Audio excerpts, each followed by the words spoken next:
Hello guys, hope you all are fine. Today we are going to discuss about nanotechnology in agriculture. So here is the basic introduction. The word nano comes from a Greek word that means dwarf, small. 1 nanometer is equal to 10 raised to power minus 9 meter. So here we are going to discuss some definitions regarding nanotechnology. So what is nanoscience? Nanoscience is the study of phenomena and manipulation of materials at atomic, molecular and macromolecular scale, where properties differ significantly from those at larger scale. What is nanotechnologies? Nanotechnologies are the design, characterization, production, and application of structures, devices, and systems by controlling shape and size at nanometer. What is nanotechnology? Nanotechnology is a process that builds, controls, and restructures that are the size of atoms and molecules. What is nanoparticle? Nanoparticle is defined as the small object that acts as a whole unit in terms of transport and properties. So, what is the concept of nanotechnology?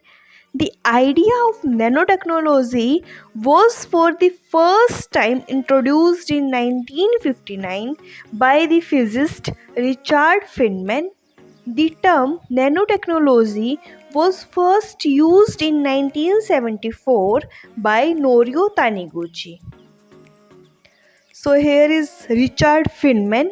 In the year 1959, he discusses the concept that originated nanotechnology. In the year 1965, he received Nobel Prize in Physics for his work in quantum electrodynamics.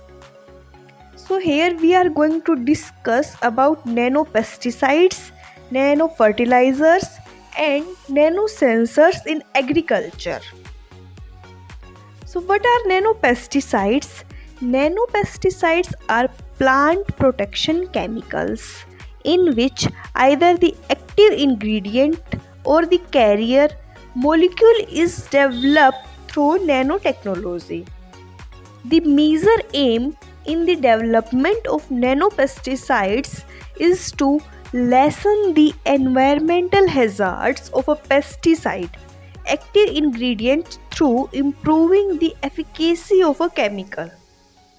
The size of a nanoparticle generally ranges 1 to 100 nanometer, and a nanometer is 1 billionth of a meter. What are the advantages of nanopesticides? There are some of the advantages: improved solubility of active ingredients, better stability of formulation, slow release of active ingredient, improved mobility, higher surface area, uniform leaf coverage, improved pesticide utilization. Nanoformulations improve adhesion of droplets to plant surface. Eco-friendly approach.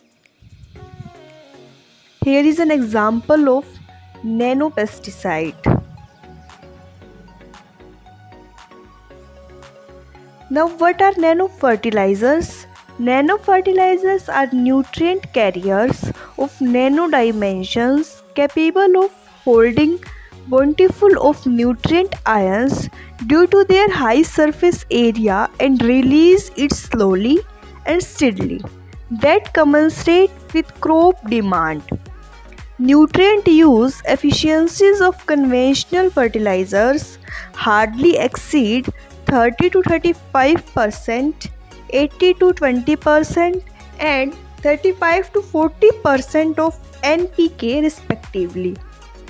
The data remain constant for the past several decades. What are the advantages of nanofertilizers?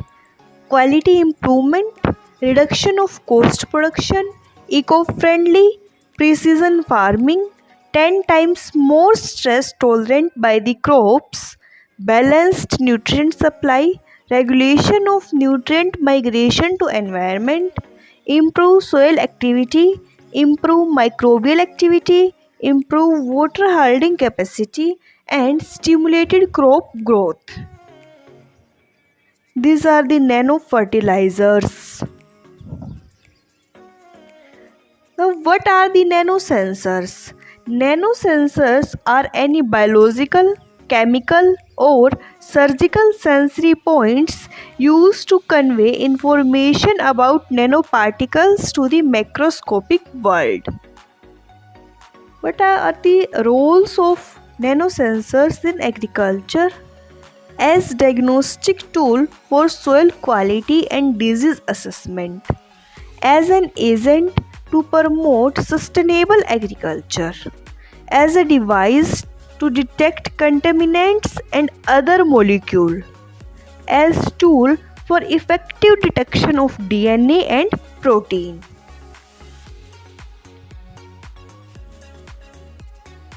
So, use of nanotechnology in agriculture.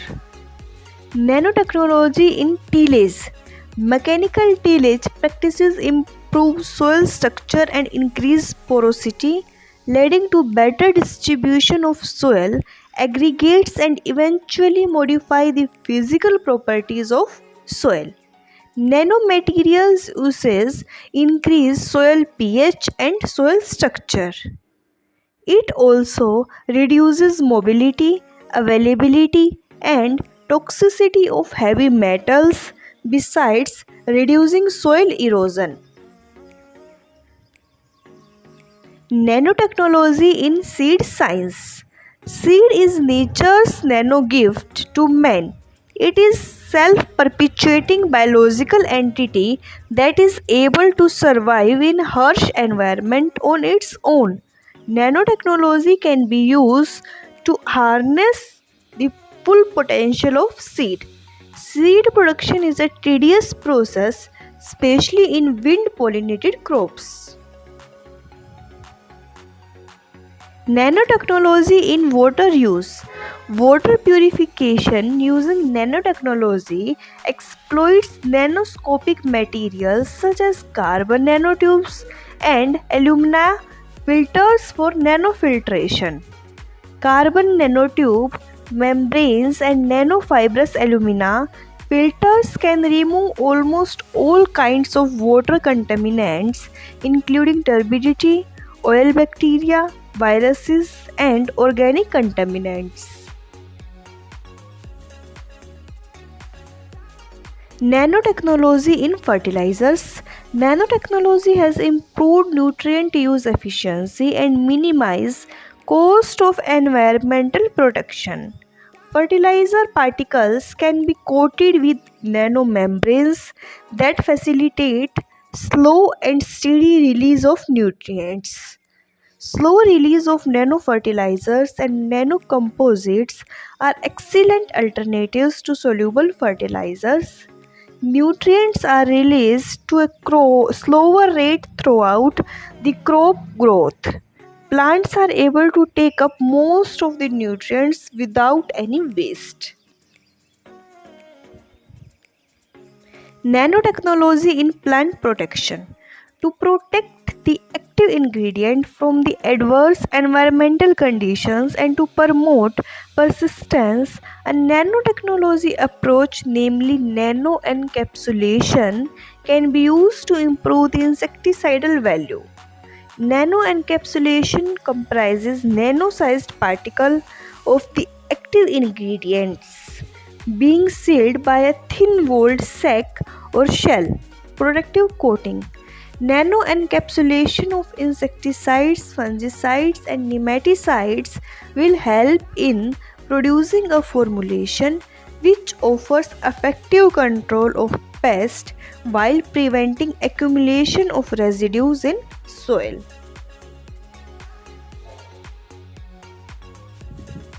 Nanotechnology in weed management. Multi-species approach with single herbicide in the cropped environment resulted in poor control and herbicide resistance. Continuous exposure of plant community having mild susceptibility to herbicide in one season and different herbicide in another season develops resistance in due course and become uncontrollable through chemicals.